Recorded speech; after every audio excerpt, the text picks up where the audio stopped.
지난 금요 철야 기도회 시간에 기도하는 중에 새 주시는 표를 받았습니다. 잃은 양과 잃은 동전을 찾으라 하는 것이었습니다. 잃은 양과 잃은 동전, 무슨 생뚱맞은 표냐라고 생각하실지 모르지만 잃은 양을 찾는 것은 이해할 수 있지만 잃은 동전, 예수께서 굳이 그런 비유를 말씀하실 필요가 없었는데도 예수님은 잃은 영혼을 찾는 기쁨을 잃은 돈을 찾는 기쁨에 비교하셨습니다. 예수님이 돈에 대하여 무관심하다고 누가 말을 했습니까? 물욕에 대해서 경고하셨을 뿐이지 돈의 중요성은 예수님도 전제하셨습니다. 예수님의 제자 중에 돈꾀를 맡은 사람이 있었다는 사실을 아십니까? 다만 예수님이 돈에 대하여 드러내놓고 말씀하시지 않았지만 그렇다고 무관심하셨던 것은 아닙니다. 먼저 잃은 양에 대하여 우리가 생각을 해봐야 됩니다. 우리나라에는 잃은 양이 많습니다. 그건 그만큼 대한민국이 넘치도록 복음화될 기회가 있었기 때문입니다. 아마 기독교가 무엇을 가르치고 무엇을 믿는지를 전혀 모르는 사람은 대한민국에 별로 없을 것입니다. 어떤 방법으로든지 기독교에 노출될 기회가 사람들은 있었습니다. 군부대를 가게 되면 군대에서 주일날 쉬기 위해서라도 교회를 나가는 장병들이 많고 미션 스쿨을 다녀본 사람들이 많고 본인은 믿지 않지만 부모님이나 형제나 배우자나 가까운 사람들 중에 교회를 다니는 사람이 없는 사람이 없습니다. 그러므로 이 사회는 현재 믿는 사람만을 통계를 낼 것이 아니고 한때 믿었다가 떨어져 나간 사람까지 포함을 해야 됩니다. 잃은 양이라 하면 한때 믿은 적이 있으나 떨어져 나간 사람을 말하는 것입니다.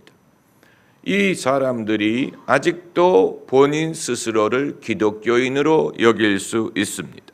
그러나 교회를 다니지 않고 딱히 신앙생활을 하지 않습니다. 그런 사람들을 일컬어 가나안족이라고 부릅니다. 안 나가를 거꾸로 말한 것입니다. 우리나라에서 스스로를 그리스도인으로 분류하는 사람 중에 가나안족이 차지하는 비중이 20%가 된다는 통계가 있습니다. 왜 이들이 가나안족이 되었느냐? 여러 가지 이유가 있지만 목회자에 대한 불만이 가장 적은 비중이고 제일 큰 이유는 교회가 신앙이 다른 사람에 대해 관용을 베풀지 않고 구태의연하기 때문이다. 이렇게 말하는 사람들이 30%나 됩니다. 이것은 우리가 충분히 이해할 수 있는 것입니다. 저는 가끔 만일 제가 목회자가 아니어서 교회를 다닐 필요가 없다면 나는 과연 교회를 나갈까? 나간다면 어떤 교회를 나갈까? 곰곰이 생각을 해보면 딱히 머리에 떠오르는 교회가 없습니다.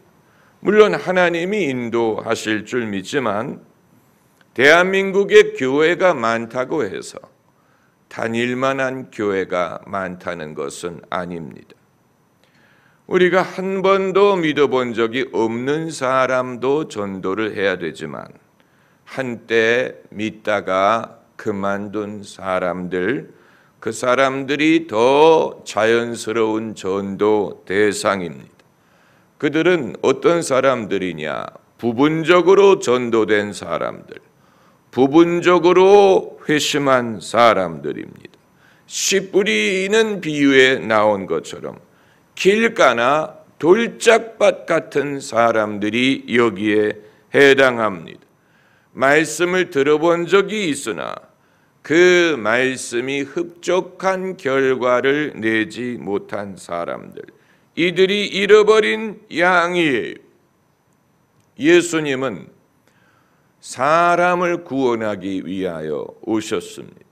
우리가 이미 알고 있는 것이지만 사람을 구원하러 오셨다면 우리도 사람에 대해서 관심을 가져야 되는 것은 당연한 것입니다. 그런데 우리가 유심히 보면 성도들, 심지어 교육자들도 거리의 인파라든가 모르는 사람을 남으로 규정하고 나와 상관이 없다고 생각할 때가 많습니다. 이것은 우리의 도시인으로서의 문화적인 요소입니다.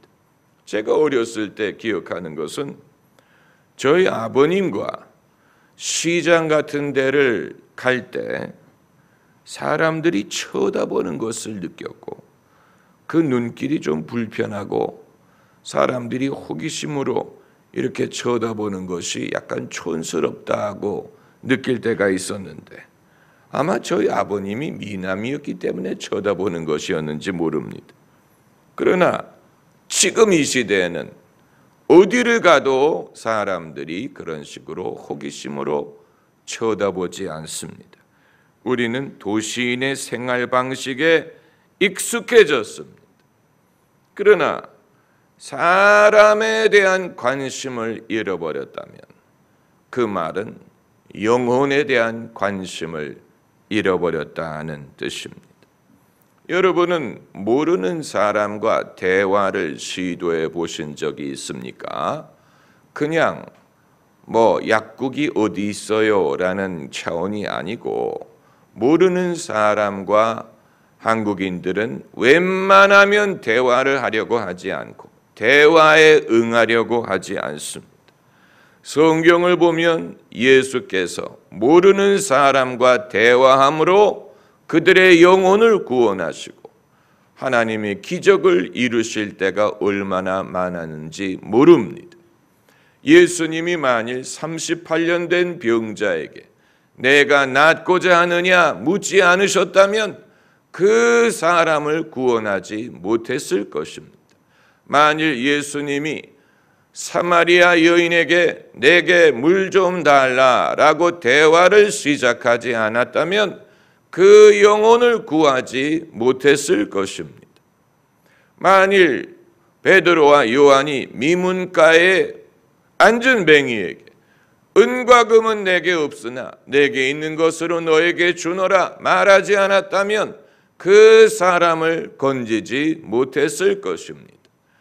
남이 아니에요. 성경에 기록된 많은 영혼 구원의 사례는 아는 사람을 구원하는 것이 아니고 한 번도 만나본 적이 없는 이름이 뭔지도 모르는 사람을 성령이 인도해서 그 사람과 대화를 시작하고 그것이 복음에 이어져서 그 사람의 구원으로 연결된 경우가 많습니다. 그렇기 때문에 전도를 하려는 사람은 내가 모르는 사람이 전도 대상이라는 사실을 당연히 설정해야 됩니다. 만일 대한민국 서울에서도 모르는 사람과 대화를 할 줄 모른다면 내가 인도를 가든 베트남을 가든 중국을 가든 어느 선교지를 가든 대한민국 서울에서도 하지 못하는 것을 어찌 외국에서 외국인에게 할 수 있다고 생각한다는 것입니까? 우리가 만일 나와 문화가 다른 사람, 또 나와 다른 사람과 내외하는 것을 당연하게 여긴다면 성경이 말하는 온 천하에 다니며 만민에게 복음을 전파하는 예수님의 말씀은 우리가 당연히 이루지 못할 것입니다. 성도들이 사람을 무서워하게 되면, 사람의 눈치를 보고 사람을 어려워하게 되면 당연히 그 사람을 내가 모르는 사람, 내가 접근하기 어려운 사람으로 생각하게 된다면 그건 믿음으로 행하는 것이 아니고 사람을 꺼리는 것이고 두려워하는 것이고, 그런 상황에서 그 사람의 영혼에 대하여 관심이나 사랑을 갖는 것은 불가능할 것입니다. 그건 사람을 외모로 취하는 것이고, 그리고 인간적인 생각으로 그 사람을 판단하는 것이 될 것입니다.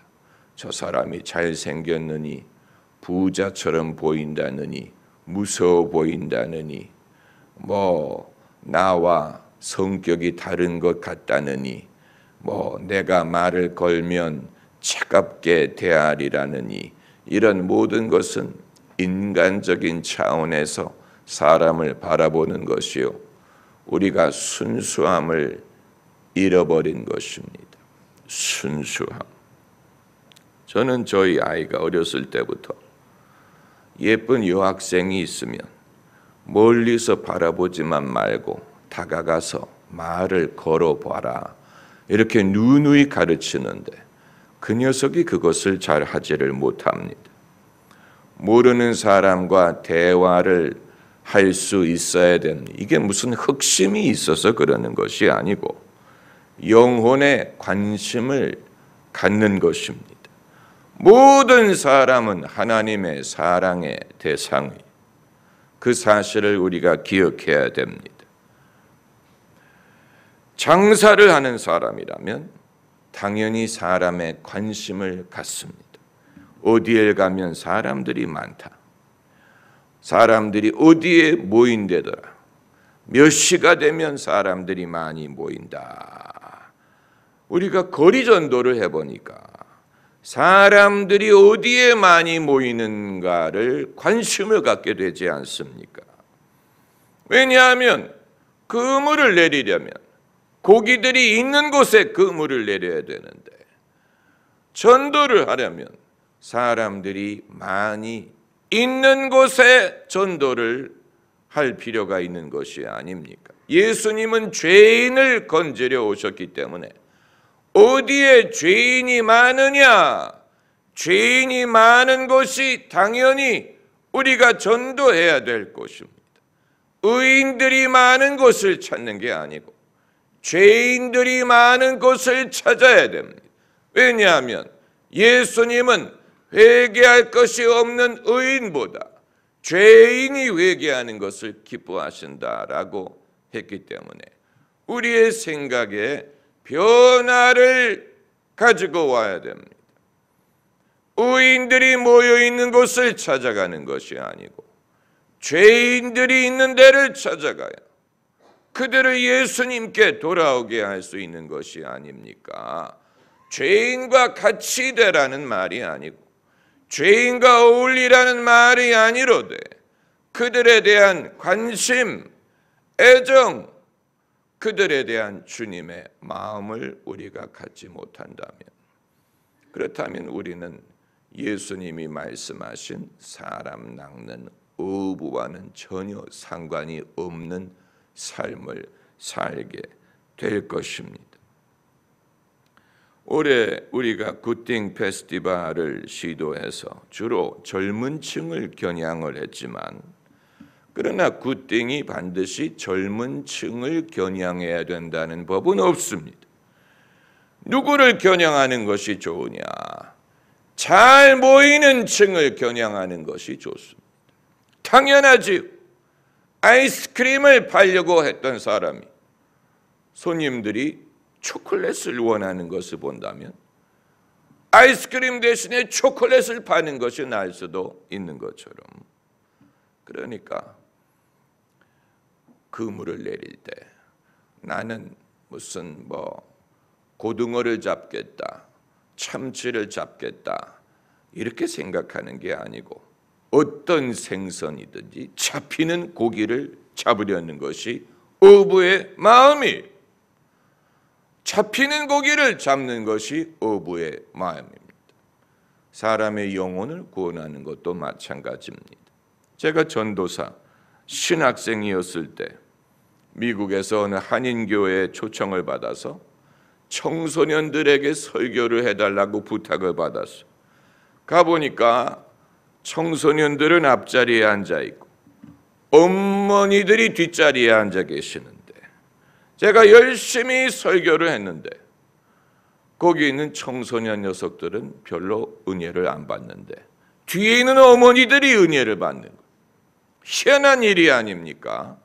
청소년들에게 설교해달라고 부름을 받았는데 그이들은 은혜를 별로 안 받는데 엉뚱한 사람들이 은혜를 받는 것을 보고, 그러니까 그물을 내리는 어부가 자기가 원하는 고기를 잡는 보장이 있는 것은 아니고 때로는 자기가 기대하지 않던 고기를 잡을 때가 있습니다. 세상에 넘치는 게 사람, 그 중에서도 넘치는 것은 잃어버린 영혼들입니다. 예수께서는 잃어버린 영혼을 찾으러 오셨기 때문에 세상에 죄인들이 많이 있는 한 교회는 결코 불황을 겪을 가능성이 없습니다. 교회는 늘 할 일이 많고 교회가 할 일은 무궁무진합니다. 할렐루야. 이 사실을 우리가 믿어야 됩니다. 그리고 이제 두 번째 표, 잃은 동전을 찾아라. 잃은 분깃을 찾으라는 뜻입니다. 잃은 돈을 찾은 주인의 기쁨을 예수님이 아시기 때문에 이것을 비유로 사용하시지 않았겠습니까? 그럼 어떻게 잃어버린 돈을 찾으라는 말이냐? 여러분, 성경에 내 것을 누구에게 주라는 말씀은 많지만 내 것을 잃어버려도 좋다 하는 말씀은 하나도 없다는 사실을 아십니까? 예수님 말씀에 도적이 오는 것은 도적질하고 죽이고 멸망시키려는 것뿐이라고 하셨습니다. 우리의 분깃을 빼앗는 훔쳐가는 도적이 있어요. 이방인들이 솔로몬이 만들어 걸어놓은 금방패를 훔쳐갔던 것처럼 그건 자랑이 아니에요. 성경 어디에도 내 것은 누구에게 나눠주라 하는 성경 구절은 있지만 누가 빼앗아 갈 때 빼앗기라 하는 말씀은 없고 잃어버려도 좋다 하는 말씀은 없습니다. 오히려 잃어버린 것을 찾으라 하는 말씀이 있죠. 엘리사 선지자의 생도 한 사람이 나무를 하다가 도끼날을 물속에 빠뜨렸는데 약간 우리나라의 옛날 얘기랑 비슷해. 그런데 산신령이 나타난 게 아니고 엘리사가 물어봤어요. 도끼날을 어디에 잃어버렸느냐. 그래서 여기에 빠뜨렸습니다 라고 했더니 엘리사가 거기에 나무를 던졌더니 도끼날이 물 위에 떠서 그것을 찾았다라는 성경 구절이 있습니다. 그런데 이것은 그 생도의 소유가 아니고 남의 것을 빌려온 것이었어요. 남의 것을 빌려다가 나무하다가 그것마저 잃어버린 것입니다.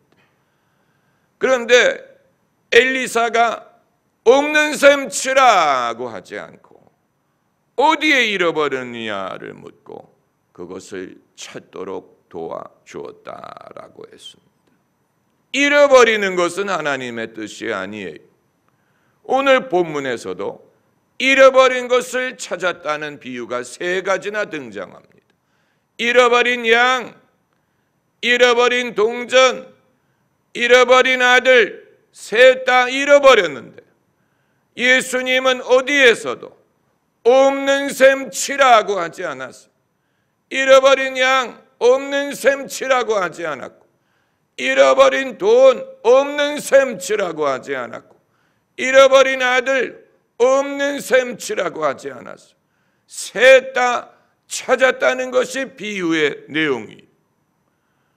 잃어버린 아들은 자기가 스스로 깨달아 돌아왔지만, 잃어버린 양은 목자가 찾도록 찾았다라고 했어요. 그 말은 찾을 때까지 찾았다라는 말이에요. 잃어버린 동전도 마찬가지. 이 여인이 불을 켜고 쓸면서 찾을 때까지 찾았다라고 했어요.